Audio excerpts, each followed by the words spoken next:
নতুন একটি রাজনৈতিক দল যে ছাত্র সমন্বয়কদের হাত দিয়ে তৈরি হতে যাচ্ছে সেটা এখন একেবারে স্পষ্ট। এটা আরো আগে অনেকে বুঝেছিল এবং তাদের কিছু কর্মকাণ্ড দিয়ে তারা একটা কমিটি করলো, জাতীয় নাগরিক কমিটি। তখন প্রশ্ন করা হয়েছিল যে এটি কি রাজনৈতিক দল কিনা। তখন তারা বলেছিল যে এটি রাজনৈতিক দল নয়, তবে এটি নাগরিকদের একটি কমিটি, তবে এটি যে কোনো সময় রাজনৈতিক দল হিসাবে আত্মপ্রকাশ করতে পারে। এছাড়াও আমরা দেখেছি যে সমন্বয়করা তারা বিভিন্ন জেলায় গিয়ে মত বিনিময় করেছে এবং তারপরে আমরা দেখেছি সমন্বয়করা বৈষম্য বিরোধী ছাত্র আন্দোলন নাম দিয়ে তারা কয়েক জায়গায় কমিটি গঠন করেছে এবং সারা দেশে তারা এই কমিটিটা গঠন করতে চায়। এবং তারা যখন এই মত বিনিময়গুলো করে তখন আমরা দেখেছি যে এটা সরকারের পৃষ্ঠপোষকতা এটা হয়েছে, তাদেরকে প্রোটোকল দিয়ে বিভিন্ন জায়গায় নিয়ে যাওয়া হয়েছে। তখন আমরা ধারণা করছিলাম যে একটি নতুন রাজনৈতিক দল বোধহয় আসতে যাচ্ছে। সমন্বয়করা বিশেষ করে এখন যারা সরকারের মধ্যে যারা আছেন তারাও তাদের মধ্যে থেকে বারবার করে বলা হচ্ছিল যে শুধুমাত্র একটি নির্বাচনের জন্য গত সরকারকে উৎখাত করা হয়নি। তারা একটি সংস্কারের কথা বলেছেন, নতুন রাজনৈতিক বন্দোবস্তের কথা বলেছেন। এই যে মাহফুজ আলমের একটা কথা ছিল যে নতুন রাজনৈতিক বন্দোবস্ত, তো নতুন রাজনৈতিক বন্দোবস্ত বলতে কি বোঝায় সেটি আমরা অনেকেই বুঝিনি। তবে এখন যেটা বোঝা যাচ্ছে সেটি হচ্ছে যে তাদের তৈরি করা একটি রাজনৈতিক দলই হচ্ছে সম্ভবত নতুন রাজনৈতিক বন্দোবস্ত, যা সেটাই বাস্তবায়ন করবে। জাতীয় নাগরিক কমিটির মুখপাত্র সামান্তা শারমিন তিনি বলেছেন, নিউজ 24-কে তিনি বলেছেন নতুন রাজনৈতিক দল তারা গঠন করতে যাচ্ছে এবং সেটি নাকি দেশের মানুষের চাহিদা, দেশের মানুষ সেরকমটি চাচ্ছে। এরকম কথা এর আগেও সার্জিস আলম বা হাসনাত আবদুল্লাহ বলেছেন যে যদি মানুষ চায় তাহলে রাজনৈতিক দল হতে পারে, মানুষ চাইলে হবে। আসলে মানুষ কিভাবে চায় সেটা আমরা জানি না। মানুষ কখনো মিছিল করেছে কিনা যে আপনাদের নেতৃত্বে নতুন রাজনৈতিক দল চাই, এরকম কোনো ঘটনা ঘটেছে কিনা আমরা শুনিনি। অথবা কোনো ভোট নিয়েছে কিনা তারা লক্ষ লক্ষ লোকের কাছে যে আমরা নতুন রাজনৈতিক দল করতে চাই, আপনারা কি বলবেন, সেরকমটি আমরা শুনিনি। বরং আমরা যেটা দেখতে পাচ্ছি সেটি হচ্ছে যে তাদের ভেতরে একটা ভয়, সেই ভয়টা হচ্ছে আওয়ামী লীগকে নিয়ে।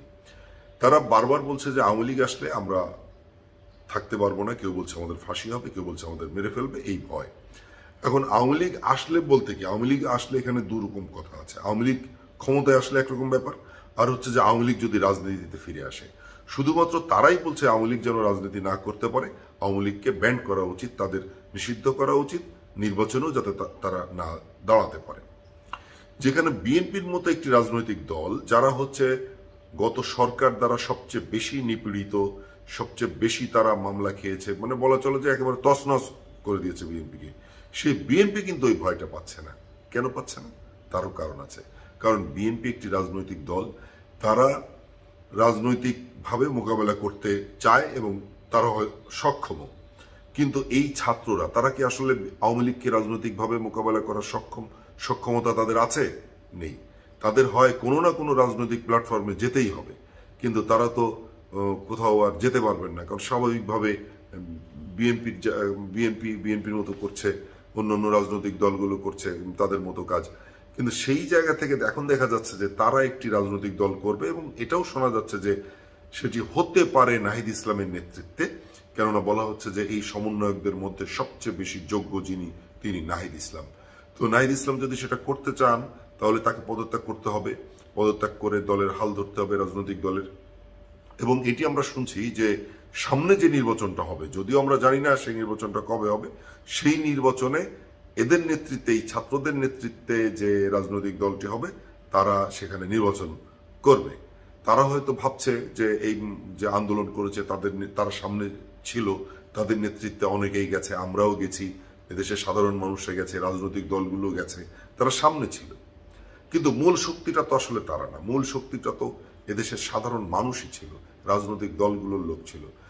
রাজনৈতিক দল যদি তারা গঠন করতে চায় সেটি তাদের ব্যাপার, কিন্তু শুধুমাত্র একটি নিজেকে সুরক্ষা করার জন্য কোনো রাজনৈতিক দল করা কতটুকু ঠিক হবে কি হবে না আমি জানি না। রাজনৈতিক দল করতে গেলে তার একটা দীর্ঘমেয়াদী পথ চলা দরকার, এবং সেই পথ চলার মধ্যে অনেক পথের সাথী বলতে আমি দেশের জনগণকে বোঝাচ্ছি।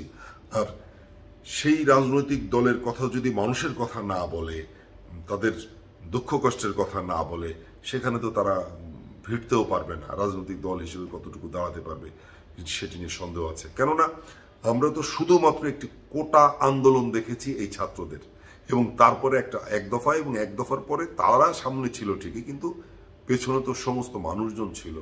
তো তারপরে তারা হয়তো ভাবছে যে এই সব মানুষ আমাদেরই মানুষ, আমরা ডাকলেই এরকমভাবে মানুষ পেয়ে যাব, হয়তো বা তারা ভাবছে।